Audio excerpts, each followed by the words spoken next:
నమస్తే. ఒక చిన్న మంచి మాట.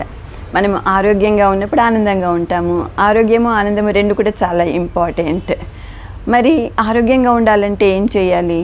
మన శరీరానికి ఎప్పుడు కూడా పని చెప్తూ ఉండాలి. శరీరం ఎప్పుడు లేజీగా ఒక చోట ఉండకూడదు. అట్లా ఉంటే డల్గా ఉంటాము, వీక్ కూడా అయిపోతూ ఉంటాము గ్రాడ్యువల్గా.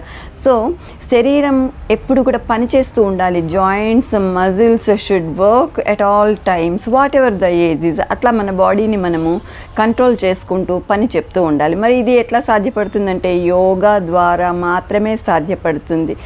యోగాతో ఆ మూమెంట్స్తో మన బ్రెత్ని గనక కలిపితే మన శ్వాసని మూమెంట్స్కి అనుగుణంగా breathe in and breathe out కనుక కరెక్ట్గా చేస్తూ ఉంటే will be very very healthy. శారీరకంగా చక్కగా ఆరోగ్యకరంగా ఉంటాం.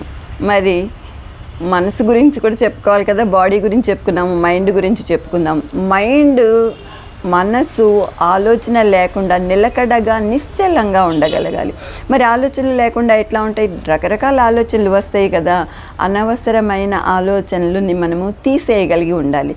మరి అనవసరమైన ఆలోచనలు ఎట్లా తీసేస్తాము? మెడిటేషన్ ద్వారా సాధ్యపడుతుంది. మెడిటేషన్ ద్వారా అనవసరమైన ఆలోచనలు తెచ్చుకోకుండా వచ్చినా కూడా వాటి మీద కంట్రోల్ తెచ్చుకుని వాటిని రిమూవ్ చేసుకుంటే మనం చాలా హెల్దీగా ఉంటాం. సో శారీరక ఆరోగ్యం కోసము బాడీ కదులుస్తూ యోగా చేసుకోవాలి.